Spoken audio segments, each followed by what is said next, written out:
चित् आनन्दरूपायै नमः। स्वागता सुस्वागता स्वागता सुस्वागता।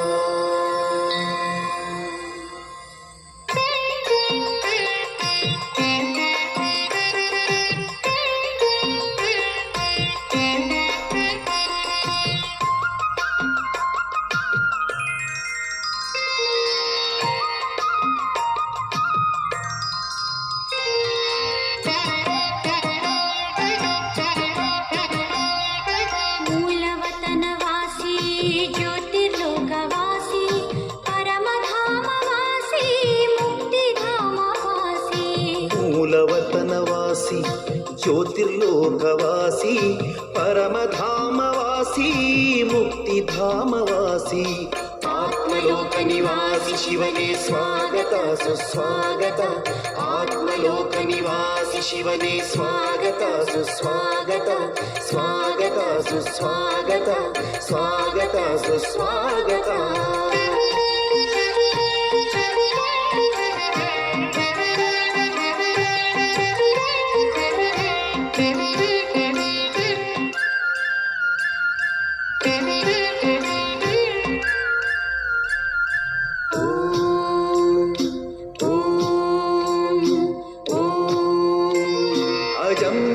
अनादिम् आदित्यवर्णम् अचिन्त्यरूपम् अकायम् अभोक्तम्। अजम् अनादिम् आदित्यवर्णम् अचिन्त्यरूपम् अकायम् अभोक्तम्। परञ्ज्योतिरूपम् परमम् पवित्रम् परब्रह्मरूपम् ओङ्कारेश्वरम्।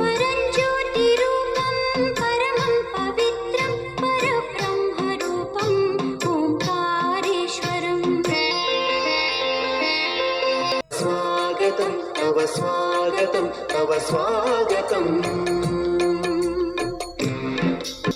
ಓಂ ಶಾಂತಿ. ಈ ದಿನದ ಮುರಳಿಯ ದಿನಾಂಕವಾಗಿದೆ 27/6/2026. ಪ್ರಾತಃ ಮುರಳಿ ಬಾಪ್ದಾದ ಮಧುಬನ್. ಮಧುರ ಮಕ್ಕಳೇ, ನೆನಪಿನಿಂದ ಆತ್ಮದಲ್ಲಿರುವ ಕೊಳಕು ತೆಗೆಯುತ್ತಾ ಹೋಗಿ ಆತ್ಮವು ಯಾವಾಗ ಸಂಪೂರ್ಣ ಪಾವನವಾಗುತ್ತದೆಯೋ ಆಗ ಮನೆಗೆ ಹೋಗಬಹುದು. ಪ್ರಶ್ನೆಯಾಗಿದೆ, ಈ ಅಂತಿಮ ಜನ್ಮದಲ್ಲಿ ತಂದೆಯ ಯಾವ ಡೈರೆಕ್ಷನನ್ನು ಪಾಲನೆ ಮಾಡುವುದರಲ್ಲಿ ಮಕ್ಕಳ ಕಲ್ಯಾಣವಿದೆ? ಉತ್ತರ: ತಂದೆಯು ತಿಳಿಸುತ್ತಾರೆ, ಮಧುರ ಮಕ್ಕಳೇ, ಈ ಅಂತಿಮ ಜನ್ಮದಲ್ಲಿ ತಂದೆಯಿಂದ ಪೂರ್ಣ ಆಸ್ತಿಯನ್ನು ತೆಗೆದುಕೊಳ್ಳಿ. ಬುದ್ಧಿಯನ್ನು ಹೊರಗಡೆ ಅಲೆಯಲು ಬಿಡಬೇಡಿ. ವಿಷವನ್ನು ಬಿಟ್ಟು ಅಮೃತವನ್ನು ಕುಡಿಯಿರಿ. ಈ ಅಂತಿಮ ಜನ್ಮದಲ್ಲಿಯೇ ನೀವು 63 ಜನ್ಮಗಳ ಅಭ್ಯಾಸವನ್ನು ತೆಗೆದು ಹಾಕಬೇಕು.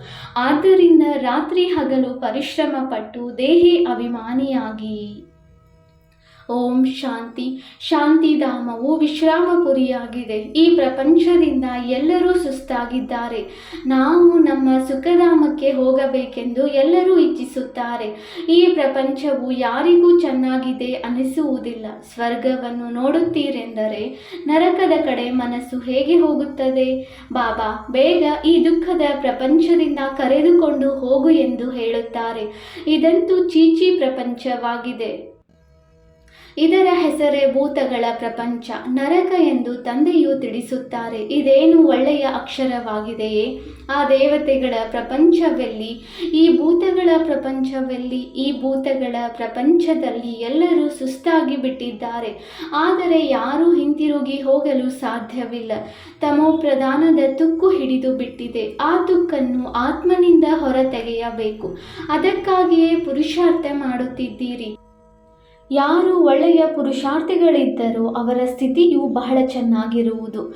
ಈ ಹಳೆಯ ಪ್ರಪಂಚವು ಸಮಾಪ್ತಿಯಾಗಲಿದೆ. ಇನ್ನು ಕೆಲವೇ ದಿನಗಳಿವೆ. ಎಲ್ಲಿಯವರೆಗೆ ತಂದೆಯು ಹಿಂತಿರುಗಿ ಕರೆದುಕೊಂಡು ಹೋಗುವುದಿಲ್ಲವೋ ಅಲ್ಲಿಯವರೆಗೂ ಯಾರೂ ಹಿಂತಿರುಗಿ ಹೋಗಲು ಸಾಧ್ಯವಿಲ್ಲ.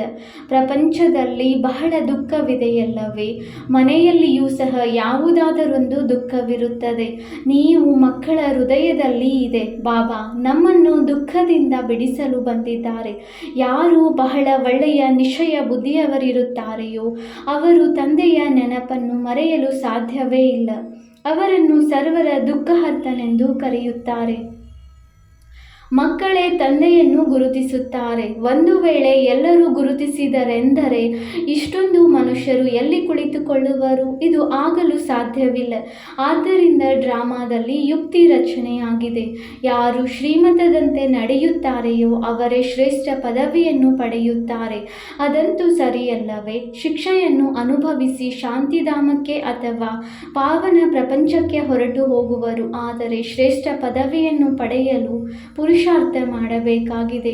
ಇನ್ನೊಂದಾಗಿದೆ, ಪಾವನರಾಗದೆ ಪಾವನ ಪ್ರಪಂಚಕ್ಕೆ ಯಾರೂ ಹೋಗಲು ಸಾಧ್ಯವಿಲ್ಲ.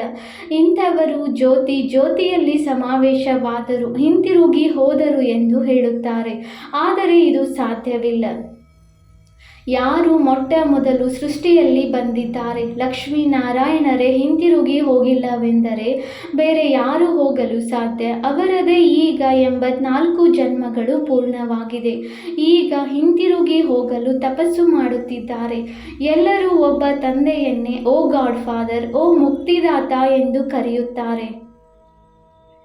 ಅವರೇ ಗಾಡ್ ಫಾದರ್ ಆಗಿದ್ದಾರೆ, ದುಃಖಹರ್ತ, ಸುಖಕರ್ತನೂ ಆಗಿದ್ದಾರೆ. ಕೃಷ್ಣ ಅಥವಾ ಮತ್ಯಾರನ್ನಾದರೂ ಕರೆಯುತ್ತಾರೆಯೇ? ಕ್ರಿಶ್ಚಿಯನ್ನರು ಇರಲಿ, ಮುಸಲ್ಮಾನರಿರಲಿ, ಎಲ್ಲರೂ ಓ ಗಾಡ್ ಫಾದರ್ ಎಂದೇ ಕರೆಯುತ್ತಾರೆ. ಆತ್ಮವು ತನ್ನ ತಂದೆಯನ್ನು ಕರೆಯುತ್ತದೆ. ತಂದೆ ಎಂದು ಕರೆಯುತ್ತಾರೆ ಅಂದ ಮೇಲೆ ನಾವೆಲ್ಲರೂ ಆತ್ಮಗಳೆಂದು ಆಗ ತಿಳಿದುಕೊಳ್ಳುತ್ತಾರೆ. ಆತ್ಮವು ಸಹ ಒಂದು ವಸ್ತುವಲ್ಲವೇ? ಆತ್ಮವು ಯಾವುದೇ ದೊಡ್ಡ ಗಾತ್ರದಲ್ಲಿ ಇಲ್ಲ. ಅದು ಒಂದು ನಕ್ಷತ್ರ, ಅತಿ ಸೂಕ್ಷ್ಮವಾಗಿದೆ. ಹೇಗೆ ತಂದೆ ಇದ್ದಾರೆಯೋ ಹಾಗೆಯೇ ಆತ್ಮನ ಸ್ವರೂಪವೂ ಇದೆ. ಈಗ ನೀವು ತಂದೆಯ ಮಹಿಮೆಯನ್ನು ಹಾಡುತ್ತೀರಿ. ಅವರು ಸಚ್ಚಿತ್ ಜ್ಞಾನ ಸಾಗರ, ಆನಂದ ಸಾಗರನಾಗಿದ್ದಾರೆ. ನೀವಾತ್ಮರು ಸಹ ಅವರ ಸಮಾನರಾಗುತ್ತೀರಿ. ನಿಮ್ಮ ಬುದ್ಧಿಯಲ್ಲಿ ಈಗ ಇಡೀ ಸೃಷ್ಟಿಯ ಆದಿ ಮಧ್ಯ ಅಂತ್ಯದ ಜ್ಞಾನ ತಿಳಿದಿದೆ. ಮತ್ಯಾವುದೇ ಮನುಷ್ಯ ಮಾತ್ರರಿಗೂ ತಿಳಿದಿಲ್ಲ. ಇಡೀ ಭಾರತ ವಿದೇಶವನ್ನು ಹುಡುಕಿ ನೋಡಿ, ಯಾರಿಗೂ ಗೊತ್ತಿಲ್ಲ. ಆತ್ಮವು 84 ಜನ್ಮಗಳನ್ನು ಅಭಿನಯಿಸುತ್ತದೆ. 84 ಲಕ್ಷವಂತೂ ಅಸಾಧ್ಯವಾಗಿದೆ. 84 ಲಕ್ಷ ಜನ್ಮಗಳನ್ನು ಯಾರೂ ವರ್ಣನೆ ಮಾಡಲು ಸಾಧ್ಯವಿಲ್ಲ. ನೀವೇ ನಿಮ್ಮ ಜನ್ಮಗಳನ್ನು ತಿಳಿದುಕೊಂಡಿಲ್ಲ. ನಾನೇ ತಿಳಿಸುತ್ತೇನೆ ಎಂದು ತಂದೆಯು ತಿಳಿಸುತ್ತಾರೆ. ಅವರೆಲ್ಲರೂ ಕೇಳುತ್ತಿದ್ದರೂ ಸಹ ಕಲ್ಲು ಬುದ್ಧಿಯವರು ಅರ್ಥವೇ ಮಾಡಿಕೊಳ್ಳುವುದಿಲ್ಲ. 84 ಲಕ್ಷ ಜನ್ಮಗಳೆಂದು ಹೇಗೆ ಹೇಳಲು ಸಾಧ್ಯ? ನಾವು ಬ್ರಾಹ್ಮಣರೆಂದು ಈಗ ನೀವು ತಿಳಿದಿದ್ದೀರಿ. ನಾವು 84 ಜನ್ಮಗಳನ್ನು ಪಡೆದಿದ್ದೇವೆ. ಬ್ರಹ್ಮನು ಹಾಗೂ ವಿಷ್ಣುವು ಸಹ 84 ಜನ್ಮಗಳನ್ನು ಪಡೆದಿದ್ದಾರೆ. ಬ್ರಹ್ಮ ಸೋ ವಿಷ್ಣು, ವಿಷ್ಣು ಸೋ ಬ್ರಹ್ಮ. ಲಕ್ಷ್ಮೀನಾರಾಯಣರೇ 84 ಜನ್ಮಗಳನ್ನು ಪಡೆದು ಬ್ರಹ್ಮ ಸರಸ್ವತಿಯರಾಗುತ್ತಾರೆ. ಇದು ಸಹ ತಿಳಿದುಕೊಳ್ಳುವ ಮಾತಾಗಿದೆಯಲ್ಲವೇ? 5000 ವರ್ಷಗಳ ನಂತರ ಬಂದು ಮತ್ತೆ ತಿಳಿಸುತ್ತೇನೆ. 5000 ವರ್ಷಗಳ ಚಕ್ರವಾಗಿದೆ. ಈಗ ನಿಮಗೆ ವರ್ಣಗಳ ರಹಸ್ಯವೂ ತಿಳಿದಿದೆ. ಹಂಸೋನ ಅರ್ಥವೂ ಸಹ ತಿಳಿದಿದೆ. ನಾವಾತ್ಮರು ದೇವತೆಗಳಾಗುತ್ತೇವೆ, ನಂತರ ಕ್ಷತ್ರಿಯ, ನಾವೇ ವೈಶ್ಯ ಶೂದ್ರರಾಗುತ್ತೇವೆ. ಇಷ್ಟಿಷ್ಟು ಜನ್ಮಗಳನ್ನು ಪಡೆಯುತ್ತೇವೆ. ನಂತರ ನಾವೇ ಬ್ರಾಹ್ಮಣರಾಗುತ್ತೇವೆ. ಬ್ರಾಹ್ಮಣರದು ಇದು ಒಂದು ಜನ್ಮವಾಗಿದೆ. ಇದು ನಿಮ್ಮ ವಜ್ರ ಸಮಾನ ಜನ್ಮವಾಗಿದೆ. ತಂದೆಯು ತಿಳಿಸುತ್ತಾರೆ, ಇದು ನಿಮ್ಮ ಉತ್ತಮ ಶರೀರವಾಗಿದೆ. ಇದರಿಂದ ನೀವು ಸ್ವರ್ಗದ ಆಸ್ತಿಯನ್ನು ಪಡೆಯುತ್ತೀರಿ. ಆದ್ದರಿಂದ ಈಗ ಮತ್ಯಾವ ಕಡೆಯೂ ಅಲೆಯಬಾರದು. ಜ್ಞಾನಾಮೃತವನ್ನು ಕುಡಿಯಿರಿ. ಅವಶ್ಯವಾಗಿ 84 ಜನ್ಮಗಳನ್ನು ತೆಗೆದುಕೊಳ್ಳುತ್ತೇವೆಂದು ತಿಳಿದು ಬರುತ್ತದೆ. ಮೊದಲು ನೀವು ಸತ್ಯಯುಗದಲ್ಲಿ ಸತೋಪ್ರಧಾನರಾಗಿದ್ದೀರಿ. ನಂತರ ಬೆಳ್ಳಿ ಮಿಶ್ರಣವಾಯಿತು. ಲೆಕ್ಕವನ್ನು ತಿಳಿಸುತ್ತಾರೆ. ಈಗ ಸರ್ಕಾರವು ಸಹ ಹೇಳುತ್ತದೆ, ಚಿನ್ನದಲ್ಲಿ ಇಷ್ಟು ಮಿಶ್ರಣವನ್ನು ಬೆರೆಸಿ ಎಂದು. 14 ಕ್ಯಾರೆಟ್ ಚಿನ್ನವನ್ನು ಹಾಕಿಕೊಳ್ಳಿ. ಚಿನ್ನದಲ್ಲಿ ಲೋಹ ಬೆರೆಸಿ. ಇದನ್ನು ಭಾರತದವರು ಅಪಶಕುನವೆಂದು ತಿಳಿಯುತ್ತಾರೆ. ವಿವಾಹ ಮಾಡುತ್ತಾರೆಂದರೆ ಸಂಪೂರ್ಣ ಅಪ್ಪಟ ಚಿನ್ನವನ್ನು ಧರಿಸುತ್ತಾರೆ. ಚಿನ್ನದ ಮೇಲೂ ಸಹ ಭಾರತ ವಾಸಿಗಳಿಗೆ ಬಹಳ ಪ್ರೀತಿ ಇದೆ. ಭಾರತದ ಮಾತನ್ನು ಕೇಳಲೇಬೇಡಿ. ಸತ್ಯಯುಗದಲ್ಲಿ ಚಿನ್ನದ ಮಹಲು ಸಾಲುಗಳಿದ್ದವು. ಚಿನ್ನದ ಇಟ್ಟಿಗೆಗಳಿಂದ ಮಾಡಲ್ಪಟ್ಟಿದ್ದವು. ಇಲ್ಲಿ ಇಟ್ಟಿಗೆ ಹೇರಳವಾಗಿರುತ್ತವೆ, ಅಲ್ಲಿ ಚಿನ್ನ ಬೆಳ್ಳಿಯೂ ಹೇರಳವಾಗಿರುತ್ತದೆ. ಮಾಯಾ ಮಚ್ಚಂದರನ ಆಟವನ್ನು ತೋರಿಸುತ್ತಾರೆ. ಅವನು ಚಿನ್ನದ ಇಟ್ಟಿಗೆಯನ್ನು ನೋಡಿ ತೆಗೆದುಕೊಂಡು ಹೋಗೋಣ ಎಂದು ಯೋಚಿಸುತ್ತಾನೆ. ಕೆಳಗೆ ಇಳಿದು ನೋಡಿದರೆ ಏನೂ ಇಲ್ಲ, ಏನೋ ಅಲ್ಪ ಸ್ವಲ್ಪ ಇರಬೇಕಲ್ಲವೇ? ಮಕ್ಕಳು ತಿಳಿಯುತ್ತಾರೆ, ಈಗ ನಾವು ಪುನಃ ಸ್ವರ್ಗದಲ್ಲಿ ಹೋಗುತ್ತೇವೆ. ಒಂದು ವೇಳೆ ಪತಿ ಅಥವಾ ಯಾರಾದರೂ ತೊಂದರೆ ಕೊಡುತ್ತಾರೆಂದರೆ ಪಾಪ, ಒಳಗೆ ಅಳುತ್ತಾಳೆ. ನಾವು ಯಾವಾಗ ಸುಖಧಾಮದಲ್ಲಿ ಹೋಗುತ್ತೇವೆ, ಈಗ ಬೇಗ ಸಾಕು ಮಾಡಿ ಎನ್ನುತ್ತಾರೆ. ಆದರೆ ಬೇಗ ಹೇಗೆ ಮಾಡಲಿ? ಮೊದಲು ಯೋಗ ಬಲದಿಂದ ನಿಮ್ಮಲ್ಲಿರುವ ಕೊಳಕನ್ನು ತೆಗೆದು ಹಾಕಬೇಕು. ನೆನಪಿನ ಯಾತ್ರೆಯಲ್ಲಿ ಇರಬೇಕೆಂದು ತಂದೆಯು ಧೈರ್ಯ ಕೊಡುತ್ತಾರೆ. ಪತಿತ ಪಾವನನನ್ನೇ ಕರೆಯುತ್ತಾರೆ. ಸರ್ವರ ಸದ್ಗತಿದಾತ ಒಬ್ಬನೇ ಆಗಿದ್ದಾರೆ ಎಂದು ಗಾಯನವಿದೆ. ಇದೆಲ್ಲವೂ ಇಲ್ಲಿಯ ಮಾತೆಯಾಗಿದೆ. ಅಕಾಸುರ ಬಕಾಸುರ ಎಲ್ಲ ಇಲ್ಲಿಯ ಸಂಗಮ ಸಮಯದ್ದೇ ಆಗಿದೆ. ಇದು ಆಸುರಿ ಪ್ರಪಂಚವಾಗಿದೆ. ನಾನು ಕಲ್ಪ ಕಲ್ಪ ಸಂಗಮದಲ್ಲಿ ಬರುತ್ತೇನೆಂದು ತಂದೆಯು ತಿಳಿಸುತ್ತಾರೆ. ಯಾವಾಗ ಇಡೀ ವೃಕ್ಷವು ಜಡಜಡೀಭೂತ ಸ್ಥಿತಿಯಾಗುತ್ತದೆಯೋ ಆಗ ನಾನು ಬರುತ್ತೇನೆ. ನೀವು ತಿಳಿದುಕೊಂಡಿದ್ದೀರಿ, ಸತ್ಯಯುಗದಲ್ಲಿ ಪ್ರತಿಯೊಂದು ವಸ್ತುವು ಸತೋ ಪ್ರಧಾನವಾಗಿರುತ್ತದೆ. ಇಲ್ಲಿ ಎಷ್ಟೊಂದು ಪಕ್ಷಿ ಪ್ರಾಣಿ ಇತ್ಯಾದಿಗಳೆಲ್ಲವೂ ಇದೆ, ಅಲ್ಲಿ ಇಷ್ಟೊಂದು ಇರುವುದಿಲ್ಲ. ದೊಡ್ಡ ವ್ಯಕ್ತಿಗಳ ಬಳಿ ಬಹಳ ಸ್ವಚ್ಛತೆ ಇರುತ್ತದೆ. ಅವರು ಇರುವಂತಹ ಸ್ಥಳ, ಪೀಠೋಪಕರಣಗಳು ಬಹಳ ಚೆನ್ನಾಗಿರುತ್ತದೆ. ನೀವು ಸಹ ಅಷ್ಟು ಶ್ರೇಷ್ಠ ದೇವತೆಗಳಾಗುತ್ತೀರಿ. ಅಲ್ಲಿ ಯಾವುದೇ ಚೀಚಿ ವಸ್ತುಗಳು ಇರಲು ಸಾಧ್ಯವಿಲ್ಲ. ಇಲ್ಲಂತೂ ಸೊಳ್ಳೆ ಇತ್ಯಾದಿಗಳಿಂದ ಅನೇಕ ರೋಗಗಳು ಹರಡುತ್ತವೆ ಮತ್ತು ಬಹಳ ಕೊಳಕಿರುತ್ತದೆ. ಹಳ್ಳಿಗಳಲ್ಲಿ ಇಷ್ಟೊಂದು ಕೊಳಕು ಇರುವುದಿಲ್ಲ. ದೊಡ್ಡ ದೊಡ್ಡ ಪಟ್ಟಣಗಳಲ್ಲಿ ಬಹಳ ಕೊಳಕು ಇರುತ್ತದೆ. ಏಕೆಂದರೆ ಬಹಳ ಜನಸಂಖ್ಯೆ ಇದೆ, ವಾಸ ಮಾಡಲು ಸ್ಥಳವೇ ಇಲ್ಲ. ಮನುಷ್ಯರು ಗಾಯನ ಮಾಡುತ್ತಾರೆ, ಕಣ ಕಣದಲ್ಲಿಯೂ ಬ್ರಹ್ಮ ವಿಷ್ಣು ಇರುತ್ತಾರೆ. ಬ್ರಹ್ಮನೇ ವಿಷ್ಣು ಆಗುತ್ತಾರೆ. ಬ್ರಹ್ಮನ ಜೊತೆಯಲ್ಲಿ ನಕ್ಷತ್ರಗಳು ಸಹ ಇವೆ. ಸತ್ಯಯುಗದಲ್ಲಿ ಮೊದಲು ದೇವತೆಗಳಾಗುತ್ತಾರೆಂದರೆ ಇಷ್ಟೊಂದು ಜನ ಇರುತ್ತಾರೆಯೇ? ವೃಕ್ಷವು ಯಾವಾಗಲೂ ಚಿಕ್ಕದಾಗಿರುತ್ತದೆ, ನಂತರ ವೃದ್ಧಿಯಾಗುತ್ತದೆ. ಸತ್ಯಯುಗದಲ್ಲಿ ಬಹಳ ಕಡಿಮೆ ಜನಸಂಖ್ಯೆ ಇರುತ್ತದೆ. ಸಿಹಿ ನೀರಿನ ನದಿಗಳ ತೀರದಲ್ಲಿ ವಾಸ ಮಾಡುತ್ತಾರೆ. ಇಲ್ಲಿ ನದಿಗಳಿಂದ ಎಷ್ಟೊಂದು ಕಾಲುವೆಗಳು ತೆಗೆಯುತ್ತಾರೆ. ಅಲ್ಲಿ ಕಾಲುವೆಗಳಿರಲು ಸಾಧ್ಯವೇ?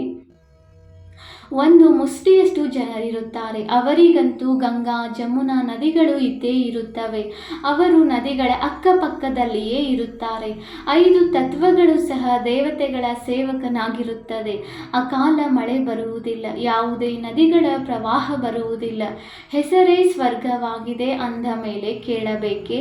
ಈಗ ಸ್ವರ್ಗದ ಆಯಸ್ಸು ಎಷ್ಟೊಂದು ಆಗಿದೆ ಎಂದು ಹೇಳುತ್ತಾರೆ. ಒಳ್ಳೆಯದು, ಅಲ್ಲಿ ಯಾರು ರಾಜ್ಯ ಮಾಡುತ್ತಿದ್ದರೆಂದು ಹೇಳಿ ನೋಡೋಣ. ಎಷ್ಟೊಂದು ಕಥೆಗಳನ್ನು ಹೇಳುತ್ತಲೇ ಇರುತ್ತಾರೆ. ಕಲ್ಪದ ಹಿಂದಿನಂತೆ ನಾವು ಪಾತ್ರವನ್ನು ಅಭಿನಯಿಸುತ್ತಿದ್ದೇವೆ.